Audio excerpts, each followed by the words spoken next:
Something to think about with Dale Happy Knowles. What we think, we become. What we radiate, we attract.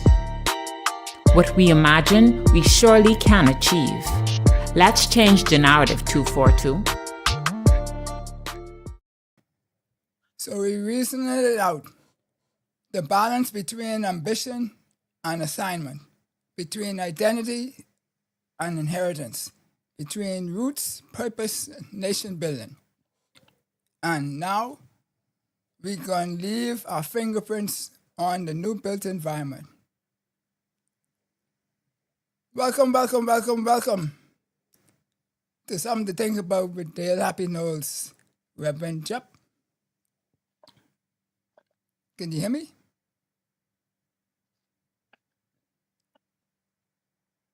Hello? Can you hear me out there? Yes. All right. Welcome. So how have you Yes, been? I'm here. Can you hear me? Yes, I can. Yes. How was your day?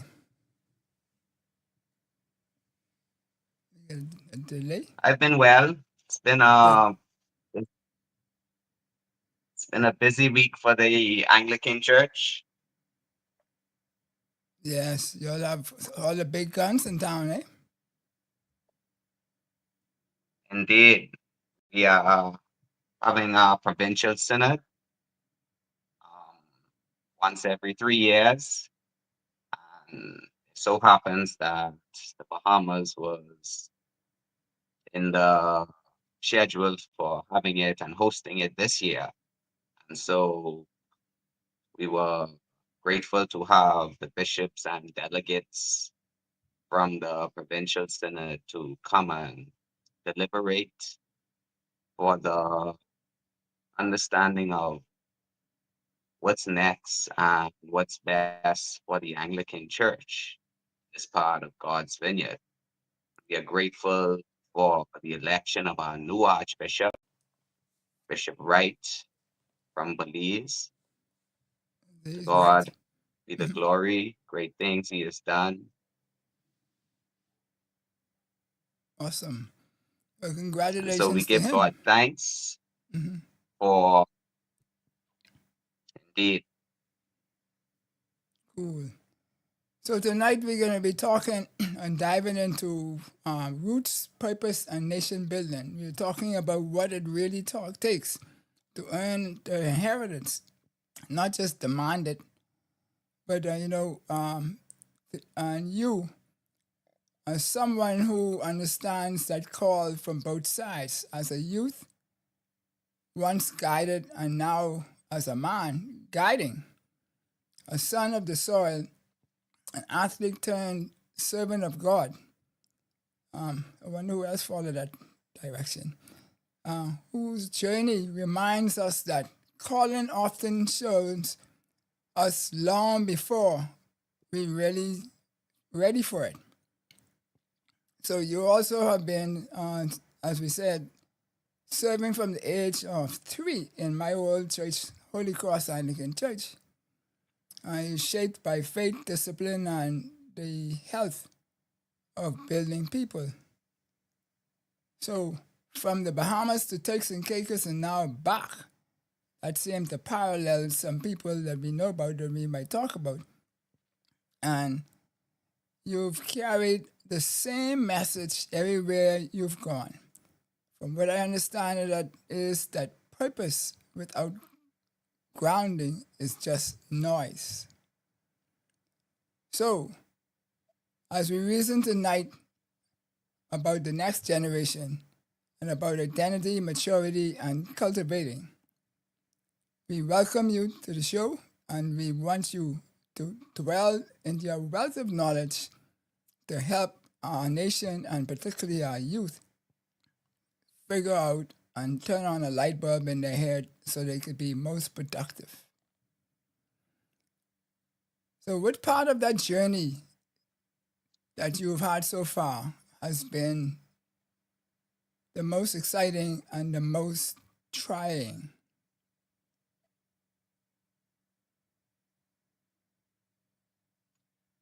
I feel in all of it, it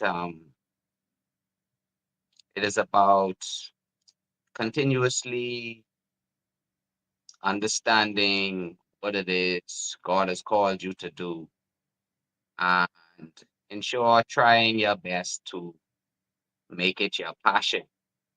Mm-hmm. And in some cases, we have persons who they like to talk about what they see and what needs to be done.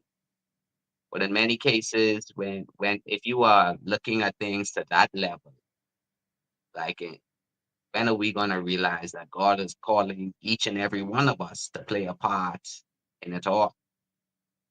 And I recognize the challenges I had as a student, high school s- journey to progressing into something fulfilling. And of course, setting a course for what it is that you feel God is calling you to, and going out and accomplishing those goals. Any cases, I remember when I was young, I used to think that everything just fell in place. Mm-hmm. That after school, you go to college, wanna get married, have a family, you get a house, and in some cases that's the narrative for many persons, thinking that we're just gonna sail along and everything's gonna fall in place. But with that comes a lot of discipline and sacrifice that a lot of people, even today, have yet to recognize and realize. Uh, many cases, we see our young people taking too long to realize that what should have been done, or what should have been the mindset in which they've been having, that it's a little late now, and it's going to now take you longer to meet requirements you need to meet to achieve the goals that you have set out for yourself. Or in some cases, we find ourselves changing our goals to something uh, more mediocre standards because we realize that we're just not going to make it. Mm-hmm. Yeah. Well, I And mean, so that's part with of the with journey right seeing and there. recognizing it definitely is. And with seeing and experiencing these things myself, it has led me to want to be an advocate for young people to understand that you can be doing great things even now, that there is potential inside you that you have yet to tap into. There's a myriad of things that are allowing factors that are allowing young people to just let things fall by the wayside, wanting to just be like everyone else. And it's like we are getting into a culture that is becoming okay with a lifestyle of mediocrity. Mm-hmm. And there's many things that falls on that. But let's tie it in a little bit from this quote here, from something to think about. The nation building demands sacrifice, not just entitlement. Too many of us want inheritance before they've learned or been taught work that sustains it. Like the prodigal son, we can't demand our portions before we understand our purpose. Every generation is gifted something unique, not to spend, but to steward. And that's legacy. That's how legacy lives. So when we talk about our youth and the nation building, and also have to talk about maturity, the readiness to handle what's being entrusted to us. The prodigal son wanted the inheritance before he was ready, and he lost it in a far country disconnected from his source. Likewise, when a generation wants the reward without responsibility, we waste what others bled to build and avoid its power to manifest its potential wealth. But when we return home to our source, not just geographically, but spiritually and culturally, we rediscover that our Father still has work, still has worth, and still has purpose for us here. Because if each generation doesn't engage its portion, that piece of the nation promise may never be realized. So we ask this first question here then, in terms of that concept in the mind. And the question I ask here would be, are we a generation asking for our inheritance too soon, and are we willing to build the house we inherit?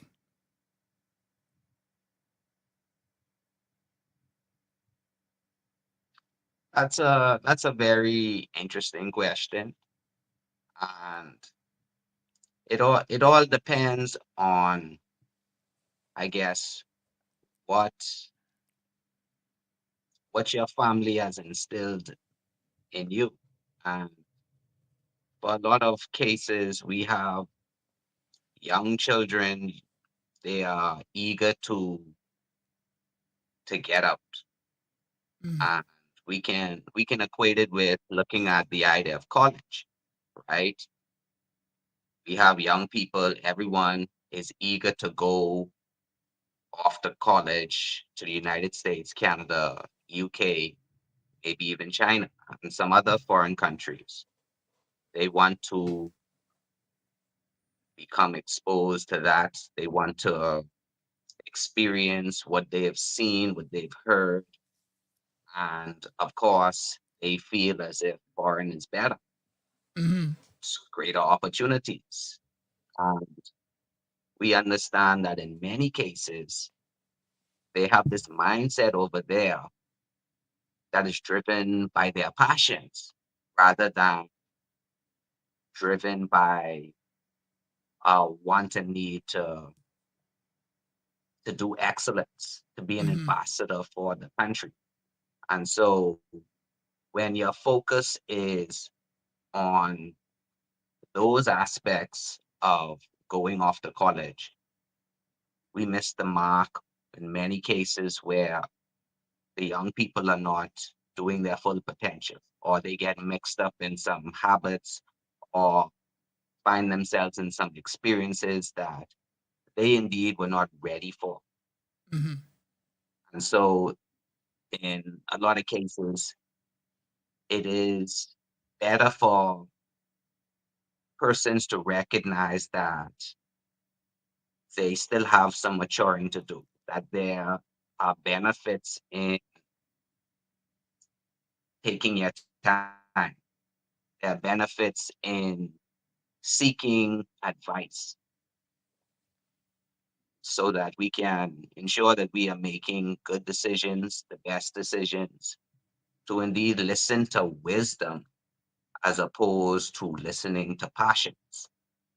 And so, in many cases, when we hear the definition of wisdom, or in the terms of how it is used in scripture, wisdom is understood as putting the right action to the right deed in the presence of God.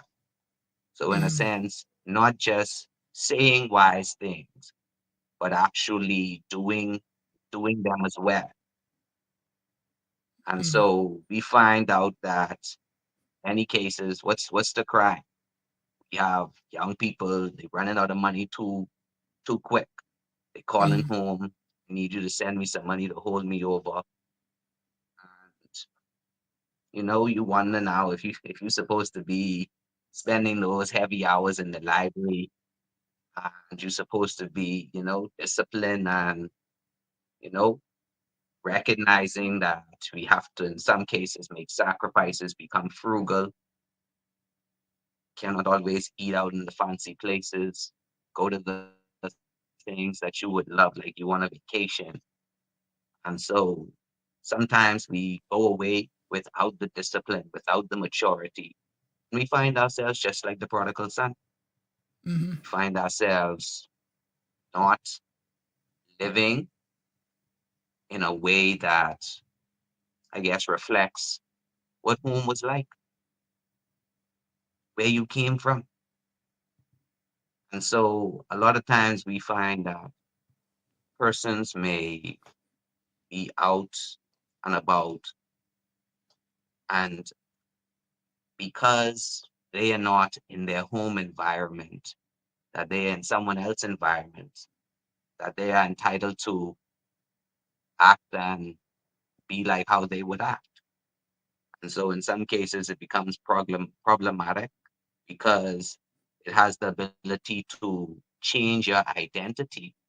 And now you conform into something or attach habits to you that was never in and about you, that you Mm-hmm. may have frowned upon, all of which now to fit in because the idea of low self esteem, the idea of feeling that you are not worthy, that you are not good enough, because you may not have as much money, because you may not be as smart, or because you just want to be accepted, that you do all of these things that you know you shouldn't be doing.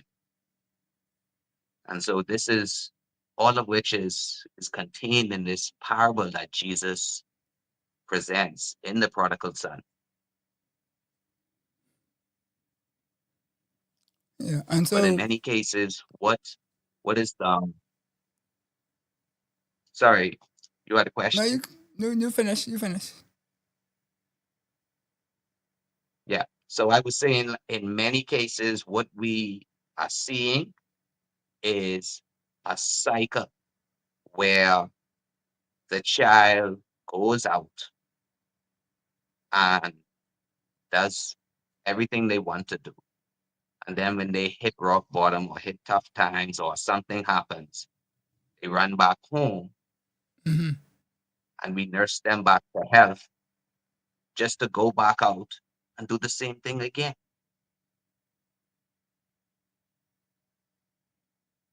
And so we have But to recognize in what ways we are enabling mm, young people to continuously live a life that is not becoming of themselves. right. And so when we look at that, then that's what I equate to when I say they're disconnecting is when they go far and they disconnect from themselves or their purpose and all that. And then, like you say, they go astray and start trying to conform to something else. And they tend not to be happy. And we're going to touch on that later on the impact of that and so forth. But Mhm. until they come back and reconnect with their purpose, which I always say, you know your purpose when you're happy with yourself or you're happy with your being and you're at peace with your being. That's my thing as how I know about I'm doing my purpose. I don't know if you share that as other people see the same way or is that even tied to something doctrine wise? I don't know. That go that definitely is tied to the idea of when you look at Maslow's hierarchy of needs, Okay. where he basically tells you the highest thing that we can strive for is self-actualization. Mm-hmm. And in many cases, we have persons who are reaching for something else that they think is greater than that. Mm-hmm. Because we wonder why you have millionaires, famous celebrities, they commit suicide, or they are in a heap of depression, and it's because they're not happy. And Hmm. so everyone thinks now that, it is about the money that is making me happy, but it is about finding what you love and doing that, something that is bringing fulfillment to you. Because to do something stressful for 10 years just because it makes a lot of money, it's not adding any value to your life, definitely is not making you happy. Hmm. And it is something that especially young people today have to realize that we we must ensure that we are preserving ourselves, because stress is one of the top killers in the world.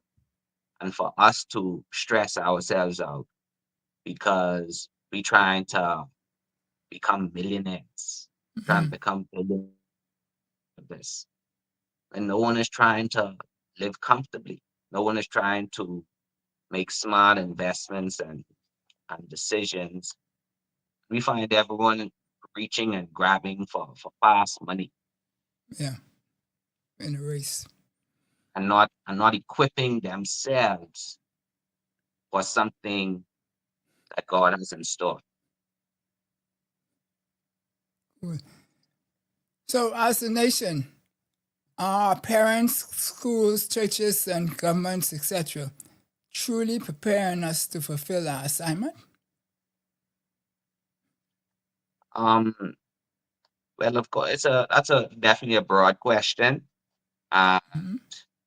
it wouldn't be fair for me to generalize, because I cannot say that everyone doesn't care, because there are a great number of persons who care, who are trying to do the best for their children with the amount of resources they have. The government is trying number of other avenues with the resources that they have, but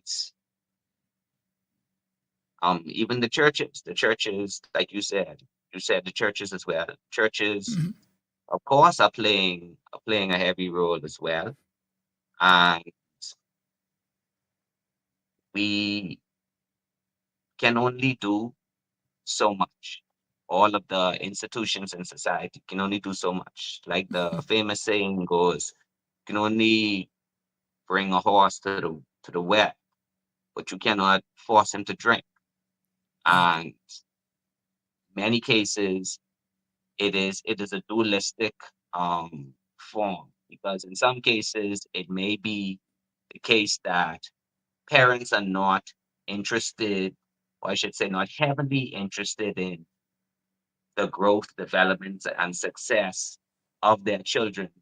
because they are too much focused on reaching those marks themselves. And so, or they're distracted with trying to trying to live a life and keep a family together. And so they are forced to be okay with the bare minimum, Hmm. because they don't have someone, in a sense, stepping in to assist them, to ensure that, because we have some families where parents are working two jobs, and the onus is on the children to ensure that they do their homework, and they feed themselves, and they bathe and go to bed at a reasonable time. Yeah. But there's too much expectations on young children to be their best at that age when they're trying to be children as well. Right. Right.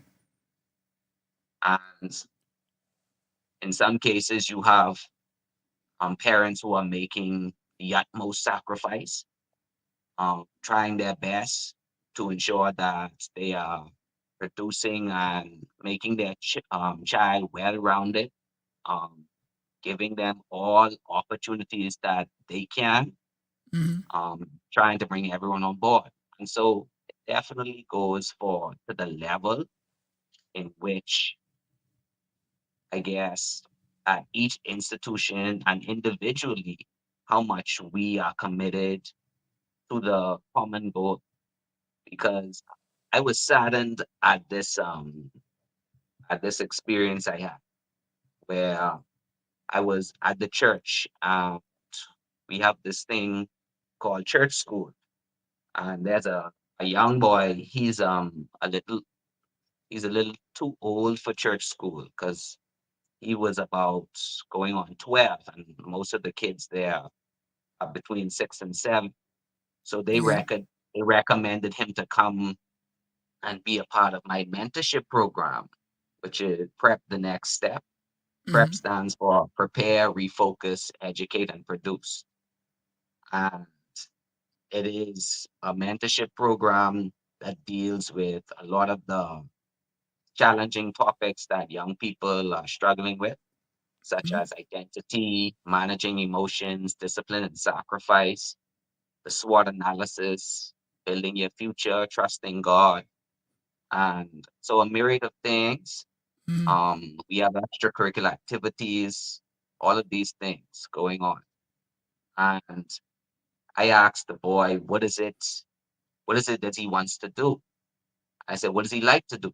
And he said he likes to run track. He said he thinks he's fast. And so I said, okay, would you like to join a track club?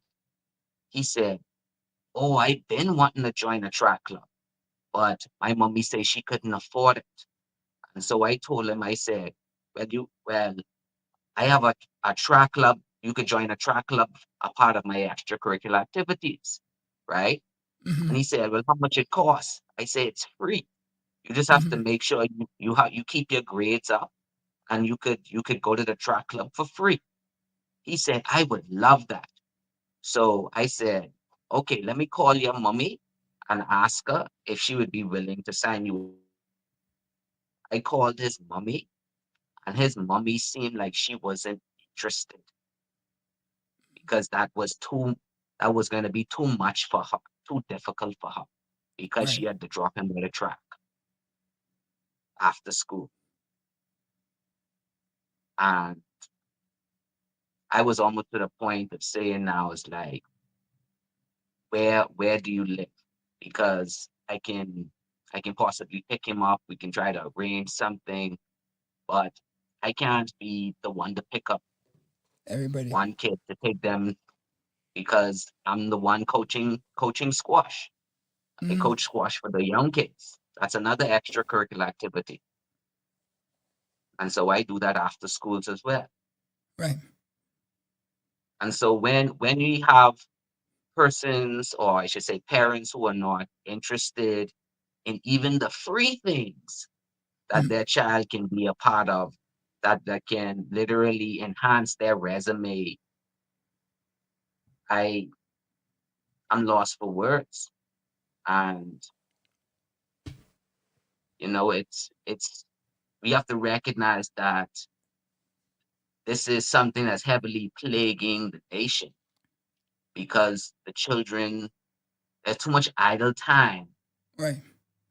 after high school, and when children get out of school, everyone's roaming the streets. We wonder why the securities lock the Wendy's and stuff like this, because you have 20 kids coming in with only 2 or 3 persons actually buying something. Right. And it causes a ruckus and a mess and stuff, and everyone is talking about, oh, give the youth a chance and stuff like this. Well, where did they get this attitude from? This behavior? Part of it is why I asked the question, because I don't see it as one entity's at fault and label it on. They're all of their shoulders, but it's an ecosystem that seems to be needing to be retooled and re-optimized so that we could get to maximize out of our children, because we don't seem to be doing that at all in terms And of we how we we definitely job. Um, I guess in all parties involved, Hmm. we all have to be more intentional in Yeah. what the problem is and understand the goal we are trying to achieve. But I think the biggest thing, you said it was spot on, which was idle time. There's too much time not focused, too much time not putting people to constructive activities that help them to Yep. understand how to be disciplined and committed to finishing tasks or working with teams and all that kind of stuff. And see, it builds character because now you are meeting a variety of persons, people, Hmm. adults, kids your age. So you are gaining greater level of maturity, respect for individuals. These soft skills that that is not necessarily always just outright taught, but helps develop those skills, helps you to feel a part, Hmm. teaches you new things. And just imagine, when I remember growing up, you would see people like they're making things, right? Hmm. They would make the scooters, they would make Right. the box cars, they would make the kites, Kites. all Hmm. of this, right? And they would make these slingshots, all of these things, right? And when I was young and I used to see this, I wanted to know how to make those things. I would try to make it on my own just to try to see if I could understand how this was before YouTube and all of these things. Right. And Hmm. then I would ask somebody. And then of course, I was a part of Scouts. Right. And we learned a lot of these things in Scouts, how to build the kites, the box carts. We drove them, we rode them and everything, you know, and it was fun. And in the sense now that for young people who might have experienced that might propel them to say, I want to be a carpenter. I want to be an engineer, Hmm. right? Because they are now, it's piquing their brain that they want to understand more and more how things work. And when you come now and you go to these STEM programs, you go to these summer camps, you go to these events and seminars and stuff, right? People notice you, see your interests, and they want to mentor you. Hmm. But you miss your opportunities when you don't allow your children to be a part of these things. When you are not looking and searching for these avenues and opportunities to further build and enhance your child's capability, or even you yourself, you know, Hmm. learning learning something new so that you can impart it on to your child, right? There are Right. many parents who, when the child gets in high school, cannot help them with the schoolwork anymore. I know about that. Hmm. And so what is funny to me is that there's so much persons in the country charging for tutoring Hmm. when in truth, nationwide there should be free tutoring just going on to ensure that we get these children the best grades possible. Hmm. We need to ensure that we're having those initiatives being seen more so that, I guess, so that those who are struggling have every chance as much as those who aren't. Because Right. if you cannot do well in school because of your finances, that definitely that hurts my heart because the child who isn't who whose parents have the means to send their children to the extra classes, the SAT classes, the BGCSE prep, these math classes and all of this, right? They definitely have a better advantage. And so, in recognizing that some do not have this ability, we need to ensure that everyone is granted and having the same opportunities, because we cannot just come now and say, oh, well, private school children is do better than government school children, right? Mm-hmm. But that's not the case. There are many cases where a lot of private school children went to school 7 to 12 and they didn't graduate. Right. And so the narrative is on both ends, because we like to paint the picture that only government school children failing. Yeah. So, But one of the things is that well, as a child, that's a time when we're supposed to be able to fail safely and learn how to sustain ourselves and compete and all that kind of stuff. So, I find most of the people who would have tested themselves to the limits end up being very successful later in life. And so we have persons online who are saying, let me just post one of them, which is saying that Reverend Scott is a socialist. So how would you speak to that? Because that is these are part of the challenges that we have when adults don't necessarily support different persons who are doing something because everything that they say, for example, yourself, is saying doesn't align with what they like or think. And so, because I might have a different view than you, then yours have to be a problem. And so then that manifests and continues and ripple down to the children. So how do we address that? well, we definitely need to teach our young people the art of healthy conversations, Mm-hmm. the understanding of perspective, and how perspective definitely allows us to see things from vantage point, allows us to be empathetic, allows us to really widen our worldview on a lot of things. So I feel that we there is there's a lot of knowledge that we ensure that we must be giving our children, Mm-hmm. but it is the way we say it, the way we do it. And so Right.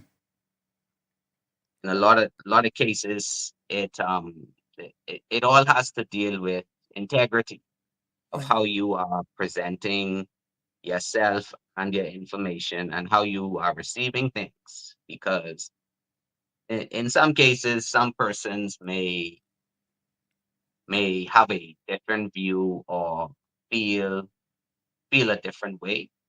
Right. Uh, it is about respecting that and knowing that that person is an individual, and they have the right to definitely feel and express themselves a certain way. Mm-hmm. And but in regards of our larger conversation, I feel at some point, we may not have the same ideas or solutions, Right. but I feel that we definitely are pointing to us same direction. Because like for me, like I spoke about my mentorship program. um Mm-hmm. for me to say now that my mentorship program is the best, that you shouldn't do anything else, do this and not that, um that'd be crazy Right. because right, every all the ideas are good, right? Anything that points to what we are trying to accomplish is a great initiative. Right. Mm-hmm. And we need to ensure that all of these healthy components are being used and utilized, and people of them, so that everyone who needs them can benefit. Because like I said about the free tutoring, right? There may be people out there already doing free tutoring now. Mm-hmm. And of course, this is not to like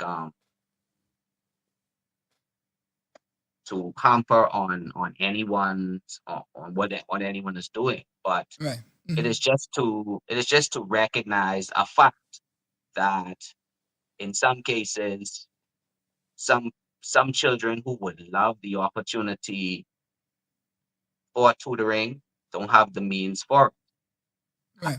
There are some cases where you as a parent have to see it for the child, because if the child is okay with getting 5 and 6 out of 10 and 4 out of 10 on their math tests and quiz and stuff like this, right?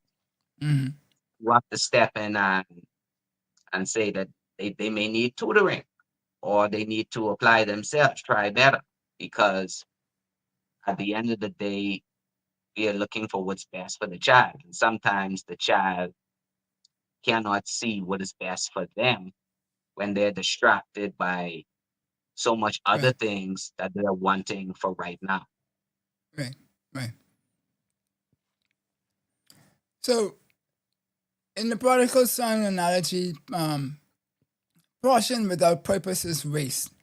And that's my interpretation. And what practices form purpose first? So, access, opportunity, and wealth don't hollow out the soul of a generation. Again, like I said, it requires patience. It Okay. requires an understanding of yourself, knowing who you are, whose you are, Mm-hmm. where you came from. And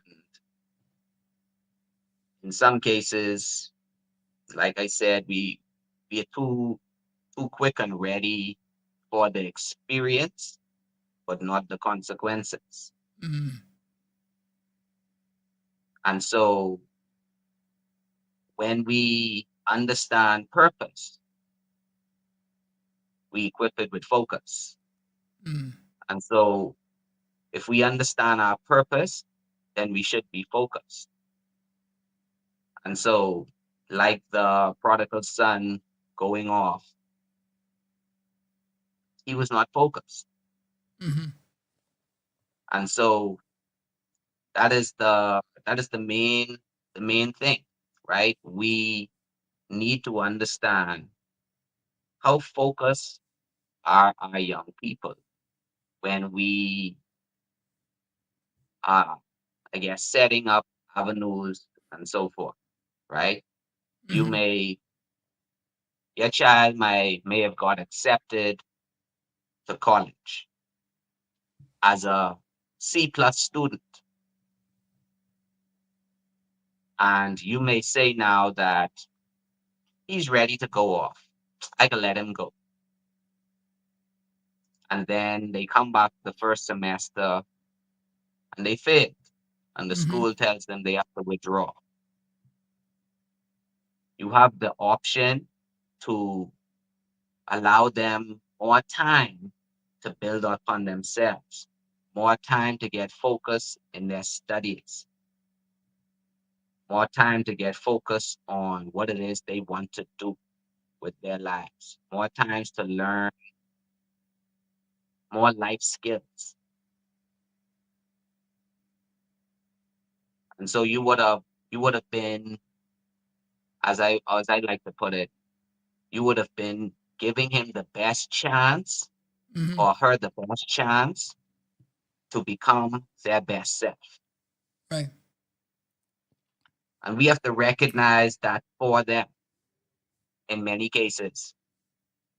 Because if they can't see, they are not focused, they are not ready, right? We are Mm-hmm. only enabling disaster to happen. Right. But we have a challenge where we, who's supposed to be looking out for them, focus on ourselves and our self gain and not anybody else, including our own children. And so, if every generation is gifted something unique, how do we discern this generation's specific portion and what is lost nationally if they don't engage in it? Because, like you said, we should be looking out for their best interests, and so we should be guiding them to identify these gifts and also for them to be engaged in it.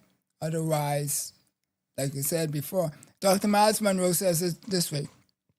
He says, any of God's creatures disconnected from its source will surely wither and die. And so I guess this question is directly pointing to that we need to have youth engaged in things which they are purposed on this earth for. What's your Indeed. thoughts of that? No, I truly agree. And we need to create and have more events, things that are gauged towards identifying and building purpose in life, as opposed to having all these parties, right? But And they could be a so, party by themselves. I mean, but the events could be a party. Business and yeah, it could be and it entertainment. could So, be a party, but when we think, well, I'm happy to see that we definitely are embracing Bahamian culture a lot more okay. by the amount of Bahamian concerts and award ceremonies that we having for new new and up and coming artists. Just liking the music just more and the Mm-hmm. culture a lot more. And so that definitely is it's almost like 180, because when I was probably like in 18, 19, and 20s or so, there there wasn't much people my age who knew Bahamian music, or like who like enjoyed it, like if it wasn't at like regatta or something, to Right. literally like look for it. Or and like when I was away in school, that I found out that a lot of persons, Bahamians, were not interested in sharing the culture with the other Caribbean countries. They were quick to play the soca. They were quick to play the reggae, quick to play the dancehall. And when someone asked, what is your music like? Mm-hmm. They either couldn't tell them, or they would say, you wouldn't like it. Right. They've been And taught not to like it themselves. and, and it was and I didn't like that at all, because there's so much culture and there's so much identity in it. There's so much heritage. There's so much history in the music, as like what the words they speak. It just speaks about the culture in such a way that you have to be from the Bahamas to understand. And if you cannot appreciate some of those things as a Bahamian, then you should be wondering now, are you losing your identity? Right. Because to your overarching question about the inheritance and the identity, right? To Mm-hmm. give to pass this country onto a generation that doesn't appreciate the culture is is sad, and it's madness, because we only can wonder what will happen next, because it's so much things that are so iconic about the country and the culture that we have to ensure that our young people know and preserve it. Wow. So, in Bahamian terms, what are the sources? Faith, family, culture, land, elders, meaningful engagement. What keeps the youth powerful? What keeps them focused, engaged, and in their purpose? And how do we reconnect those who feel cut off from it? Well, like I said earlier, all of them have their portion to play.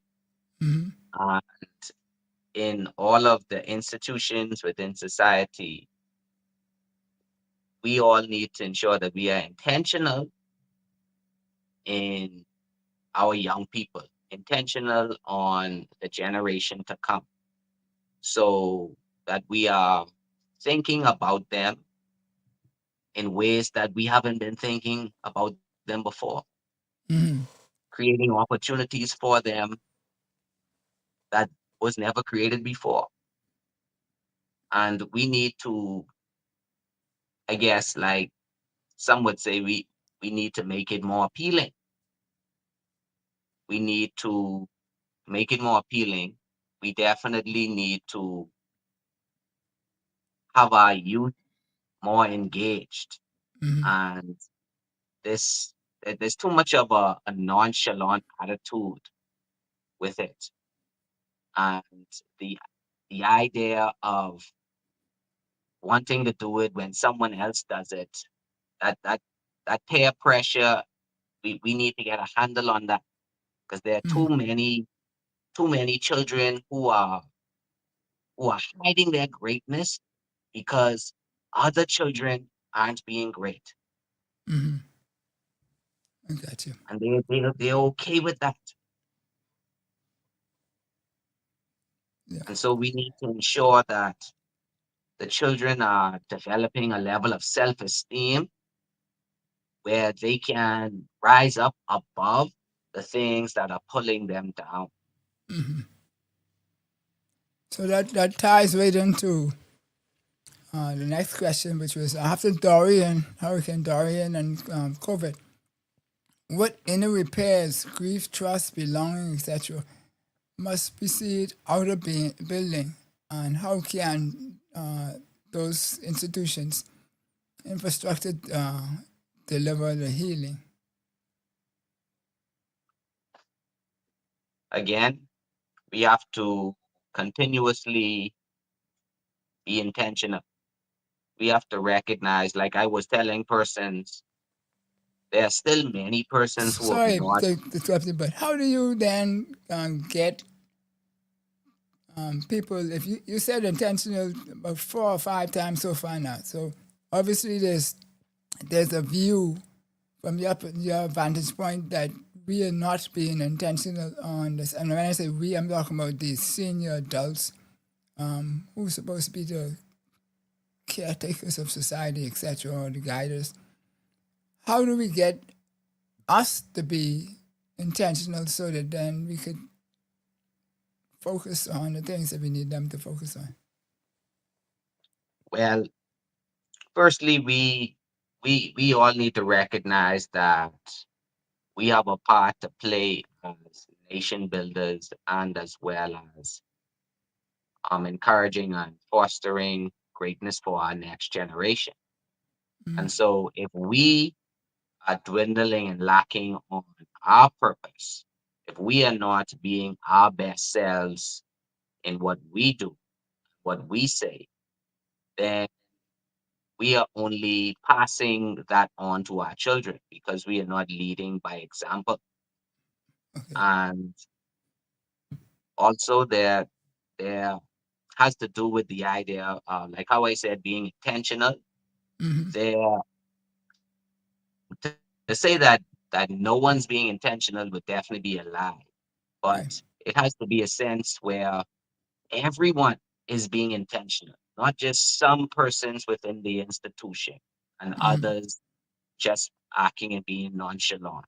Because, like Christ tells us, the harvest is plentiful, but the laborers are few. And so we always have the same persons who are volunteering themselves, they're dedicated to these things and so forth. And in some cases, persons are becoming tired, persons are becoming burnt out, persons are losing the drive because we are not seeing persons responding. Mm-hmm. And so that definitely kills a lot of ministry, because if you are doing something great, right? You have a great initiative, right? Mm-hmm. And people don't want to partner with it, right? It makes you wonder, well, what is your purpose? Mm-hmm. Because it really confuses me when we have persons who say they are advocates for youth ministry, who say they are all about youth development and growth and so forth and all of this. But they're not throwing themselves at opportunities to assist with youth ministry.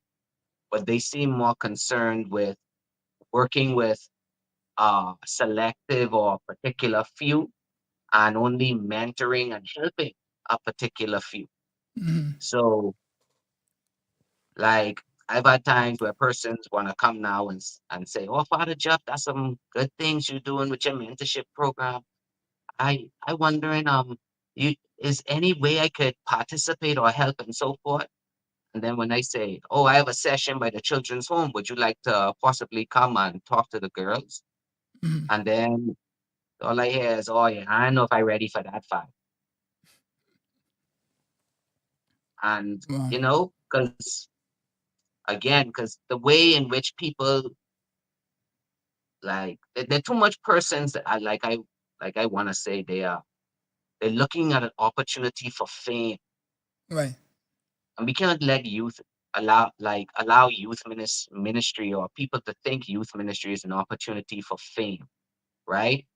That I invite you to speak to a group of young people and all of this, and you think now this is your big break Mm-hmm. to put you on to be the next top on the 40. And I'm trying to explain, because I remember a time I invited someone to come and speak to one of my mentorship days, right? One of Mm-hmm. my sessions. And they were very excited because this was all up along their line, right? When they recognized that the room was not full, I only had three kids turn up, and maybe one of my advisors. Literally, they almost told me at an Forget it. emergency, Oh boy. because it was not what they were expecting. Right. And so when I told them that, I said, like your icebreaker, would you be interested in assisting me at the other session? Mm-hmm. You're telling me a month in advance that you cannot, that you're busy, you got something on that day. Right. Not even check your diary and get back to you. And so we have to recognize that as well. Because if we are trying to assist and help youth or make a difference to put ourselves on, Mm-hmm. then we missing the mark of what us to do. Because at the end of the day, we have to give God all of his glory. Yes, indeed, indeed, indeed. And those are some of the challenges that we have, and so forth. And everybody is busy, but the question that they always say to me is that, but are you busy doing what your purpose is, and so forth? So the youth normally say, particularly this generation, we ready. We could take over now. We could run things and all that kind of stuff. What covenant would you ask of them And what accountability should the nations promise in return? So roots, purpose, and nation building becomes the measurable way of life, not just talk. Sorry, could you repeat the question again? I didn't hear it fully. Yeah, we say it's on screen too. You should be able to see it too. But it's Okay, a, yeah. if we youth are saying that they ready, they were most of the way, they could run things, all that kind of stuff. So the question is, what covenant would you ask of them, and what accountability should the nation promise in return? So roots, purpose, and nation building become a measurable way of life and not just talk. Well, I guess on both sides, Mm, we need to put our money where our mouth is, because this generation, the younger generation, like to think they ready before time, right. right? And so what what needs to be taught and ingrained or appreciated, or to gain them to appreciate, is the importance or value of experience, Mm, right? In truth, you can't say that you're ready with no experience or limited experience, mm, or just having a trial at it, right? We can't expect just because you did well in college that we automatically make you the minister of finance right. because you graduated 4.0 in college, right? There's a myriad of things going on, because like I had to learn this when I did my teaching diploma, because a lot of people think now, because they studied this subject in college, that now they can teach it. Mm, And you have persons who have no sense of interpersonal skills and think that they can teach. mm, And so experience definitely, and exposure definitely is a must, that young people, or those who are saying we ready, mm, right? And even the idea of saying we're ready, right? It it comes across so threatening. And so there needs to be an idea of a balance, that that both generations are working together, because if we are transitioning the nation into the hands of the future generation, we don't want this to be a rebellious transition. We want mm, it to be something smooth. And so if we are both being integrated together, working together, that the process and transition can definitely be seamless, in the sense now that everyone is working together, everyone is on board. So when we think about the idea that we see the government, in many cases, they grant scholarships, special scholarships to certain students, or a project or a group of students, to go and be qualified in this particular field. mm, And a part of the contract is that you come back and you work maybe 10 years here, or you give the country 10, 15 years of this. They paid everything for you: room and board, books, tuition, everything. And then you go now and say you ain't coming back to the country, right. because now you can make more money over here. And so we've had that too much, as has happened so much in the past, Mm, that it makes it makes the idea seem, there's this tension, Mm. in the idea of allowing them because to come on board because it definitely it's a it's a different vantage point when you think 50 years ago, 60 years ago, to how the level of nationalism that the people in the country had compared to now. And so the vantage points now definitely becomes all for me. Mm. And I gotta worry about myself.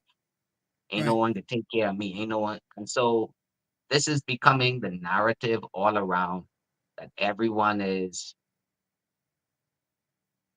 in it for themselves.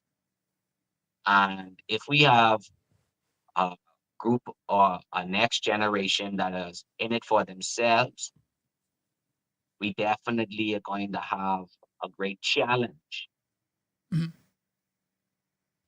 in moving the country forward. But if we are cultivating these good practices, habits, uh, fostering, I guess, a positive mentality, because there's too much negativity being spewed around social media, hearsay, gossip, that that that changes the narrative and Mm. allows persons to drift and they don't want to come back, they don't want to do this, and there's so much persons who just I guess feel uncomfortable in certain areas that just make things continuously be tense. But there needs to be that bridging point Mm. where young people can recognize that there's still a lot to learn and value and what needs to be handed over. And of course, the senior generation need to recognize when to let go. From what all you said, it seems like you've just basically endorsed in a big way what Pastor Josh McDowell says in terms of if we don't build relationships with our children, give them the attention, steer them in the right direction, etc., they will go by the wayside. So we could pray for them as much as we want, we could send them to school as much as we want, but it's our personal touch. And everything you seem to have said was like intentional thought and direction and stuff. It's personal engagement. So we can't just talk it, we have to do it. So if we look at all of that then, what guiding principle would you share with our audience, particularly for our youth? One light for them to carry. What would it be to help us become better mentors, better cheerleaders, better guardians for the youth, and in the case of the youth, so that they can seek or be passionate about seeking out these mentors, cheerleaders, guardians, etc., who could help them identify their purpose and so forth, so that they could become the best that they could become in fulfilling and building this nation and getting their inheritance in the due course and time. Well, I definitely would say to that firstly, God is indeed calling us to be great. He's calling us to do great things. He is giving us and equipping us with Mm. all we need to be great. And so the way in which we as young people need to recognize it is that God wants you to be your best. And with all of what is in and around you, he has placed things in and around you to harness that greatness, to reach the potential, your full potential.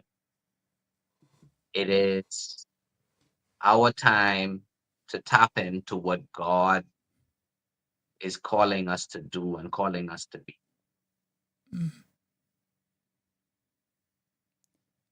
So on that same line, then, so I read in the good book where it say God made us all unique for its own purpose,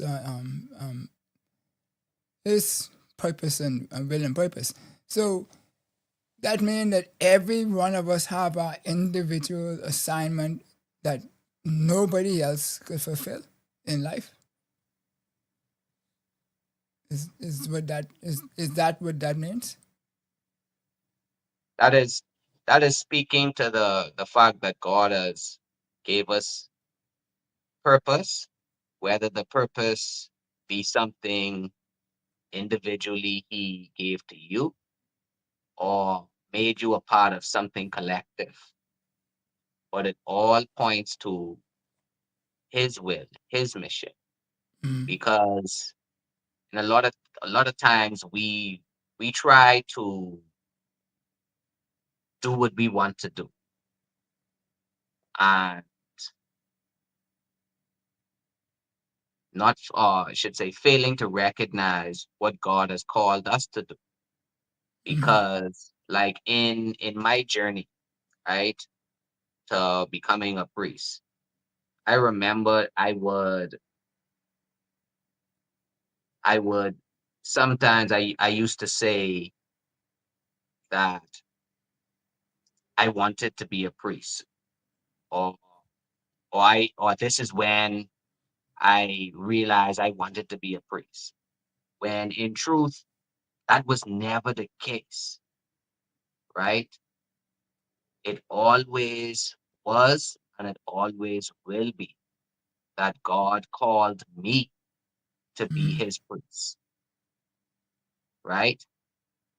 And in many cases, God is calling us to do things or to be things that sometimes we don't like. And because we don't like it, or because that's not going to make the money I need to make, not build the image I need to build, it's going to take too long, all of which, right? We go now and we do something that we feel is better for us.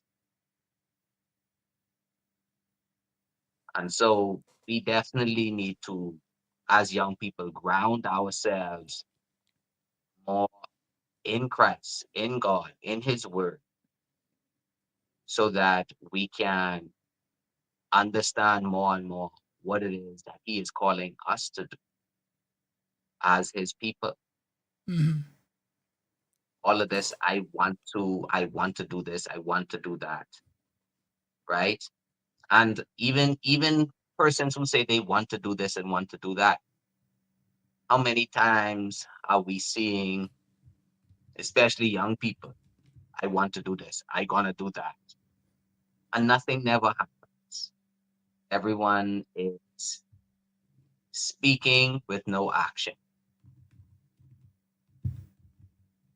And so we need to ensure that we are encouraging young people to not just talk about greatness, being great, or wanting to be something, but to actually discipline and discipline themselves, make the sacrifices needed to ensure that they accomplish this goal that they are on a journey set out to do. Right. So if there's anybody out there who is interested or willing to assist or get involved in your program, yeah, is that something that you're receptive to? And if so, how should they contact you? But definitely, um, we are always interested in persons who are wanting to speak on topics. We always looking for volunteers for the career fair.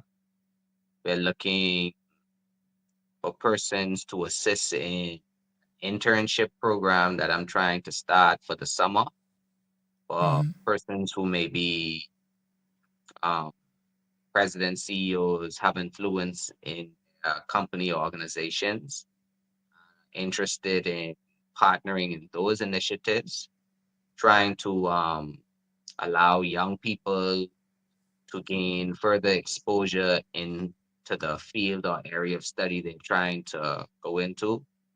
I already spoke with one of the hotels. Uh, Hopefully, they can accommodate the request for the job opportunity or internship for a young girl who is studying at the College of Bahamas, tourism hospitality management. So, I thought it would be a great initiative for her. Uh, she was thrilled when I suggested the opportunity that I will try to make this happen. And so just I'm only a small fish in the pond, and to say now that I have a plethora of resources, I'm still looking for more and more persons to partner with the initiatives. And if you're interested, and send me, if you have young people who may could benefit from the Prep the Next Step program, uh, feel free to email us at prep.thenextstep@gmail.com.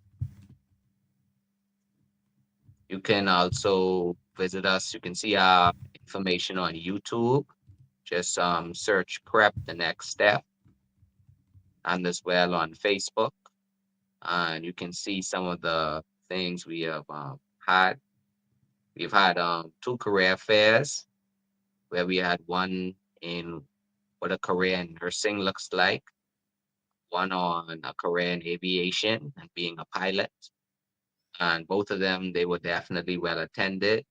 We had some 30 plus kids and some adults as well who were interested. Um, we have we had a college fair, a local college fair for young persons, and we had about 4 local colleges attended. We had a fun day at the Elizabeth Estates Children's Home, and we partnered with a youth group from Abaco. So it's a lot going on. We also had a cultural exposition to gain appreciation for the culture. We had local vendors selling their products, such as Bahama Sips, the Goat Lady, things, fashion for the folks, Angie's Teas, right? This was wonderful. And we even had musical performance from Judah the Lion and K-Rex, um, rake and scrape specialists, taught us how to do the dances, how to rake the saw, how to skull, all of it. And so definitely there's great value in the program. It's a lot of opportunity for young people. Uh, just asking for your assistance, your help, your partnership. So any way possible, everything helps, and we greatly will be appreciative of it. Well, all that is very awesome, and we congratulate you on that. And we also would like to thank you for taking the time to join us here on Something to Think About, to share a perspective from somebody not as bald as me. And, people in my bracket who sometimes you'd say, y'all all stuck in your ways. Y'all don't ever talk about, understand how we operate. But I tend to go up and down the ladder when people I talk to, and go horizontally across the whole breadth of the Bahamas and talking to people to get my perspectives on what's happening. But I like to hear from the individuals out there, which, persons like yourselves, etc., who might be moving things, and people who are looking for things to be moved, to share their thoughts with us, so that people can get a full picture as to where we are as a nation and where we are as a people, and what might be needed to address. So we thank you for joining us, and don't go too far. I ain't gonna be too long. I just want to close out the show, and then I want to have one or two words, because you mentioned some stuff, and I wanted to see how we could help with that. Okay, lovely. All right, cool.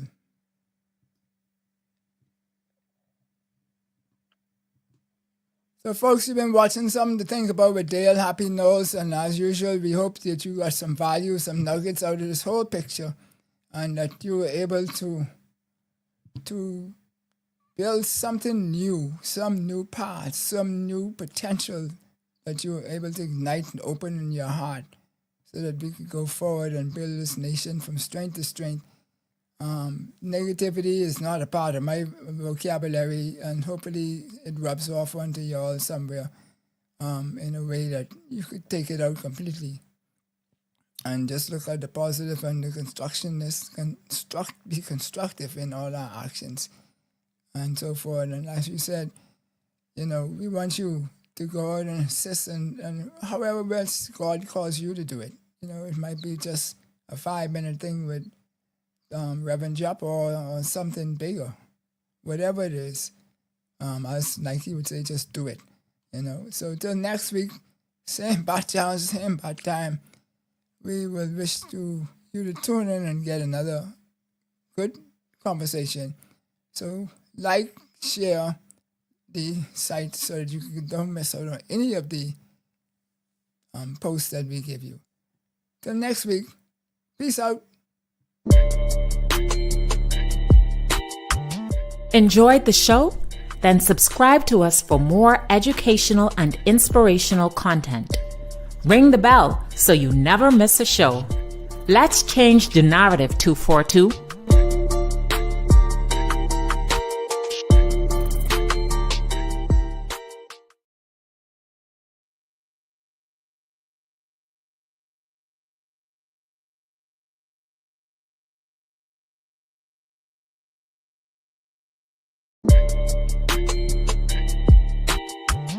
Enjoyed the show?